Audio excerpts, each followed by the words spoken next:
I'm only going to spend a few minutes. I'm not going to try and brilliantly summarise and bring together all the strands of the conference.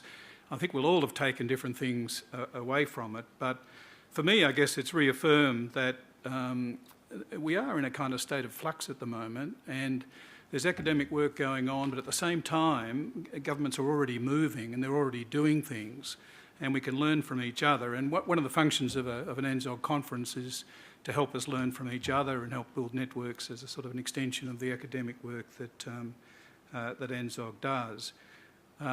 There's all sorts of external pressures, I think, bearing on the public sector, and I think there are internal forces for change, and there are interesting changes occurring between the public service and what we call the authorising environment. So, you know, may you live in interesting times. That old Chinese curse keeps coming back to me a lot these days.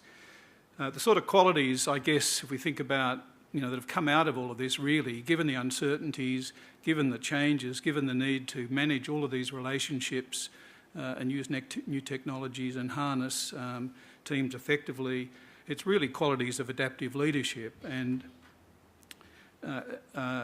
qualities of resilience, of self-confidence, of integrity are all qualities I think that are needed and referred to earlier. I mean, they help enhance the public's trust in the public service, but also enable senior public sector leaders to build trust with their authorising environment. You know, and it's a very, I think, subtle and difficult task. Indeed, I now have some experience of the private sector, and I think the job that we have, that you have, as public sector leaders is actually a tougher job. You've got a more complex and subtle set of constraints and opportunities surrounding you than the average senior manager in the private sector. Fortunately, ANZSOG has two wonderful core offerings. Its Executive Masters of Public Administration and its Executive Fellows program, which have come to your aid, and we're recruiting for them right now. So sign up yourselves, it's not too late, or encourage your staff to do so. I've never met an alumni yet who hadn't benefited from those courses, and indeed increasingly, as I said the other day, we're finding alumni getting up to the level of CEOs and coming along to our CEO forum. So if you're CEO, that's another opportunity for you. Well, as you can imagine, putting a conference like this together requires a lot of effort from a lot of people. And again, I'd like to in particular acknowledge our principal partner, our sponsor, CPA Australia, our technology partner, Cisco, who successfully and predictably successfully delivered Professor Sunstein to the conference this morning. I should never express any doubts about technology when Cisco's in charge. Okay, is that good enough, Cisco people? Also, our conference program partner, QUT, thank you. Thank you to the chairs of the various sessions. You did a great job, I think, and got us pretty much meeting the deadlines and allowing enough time for people to have breaks and things like that. I won't go through all the names, but I would like to just pause a little bit on staff, and in particular the conference committee that worked over quite a long period of time to pull this together.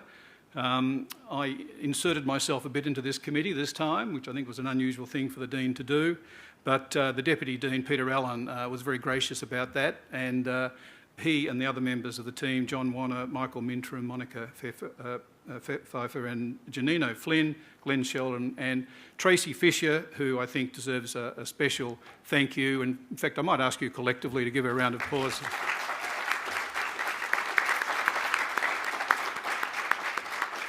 She really sweats on these things, and that makes me relax, so I have to sweat less, and so I'm particularly appreciative that she does that.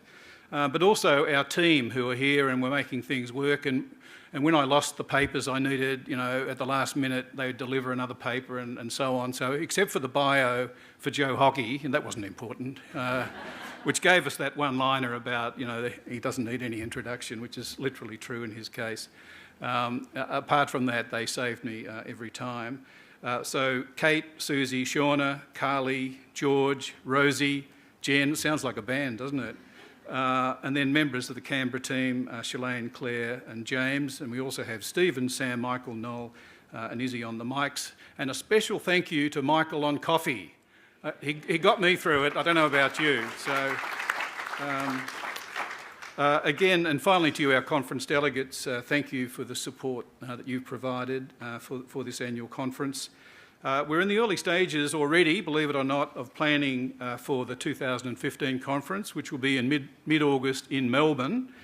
We haven't settled on a topic yet. Various topics have been suggested, like Gov 2.0, the use of technology, information and so on, and harnessing that much better for public purpose. There's some opportunities there, but I offer you to send us your ideas in the next couple of weeks, and who knows, you may find that your idea wins. But what I'd like to do is have a kind of a natural progression from one year to the next, if I can possibly do it. So it'd be nice to be able to do that. Well, a conference like this, I think, is an opportunity not only to hear from a bunch of people, but also to talk to a bunch of people, including your peers, and importantly, have a bit of time for reflection. We get so little time for reflection, I think, in the public sector. So I hope you've at least achieved some of that and that you'll take some ideas back and hopefully implement some of them. So thanks for being great participants, a great audience, and we'll see you next year in Melbourne. Thank you.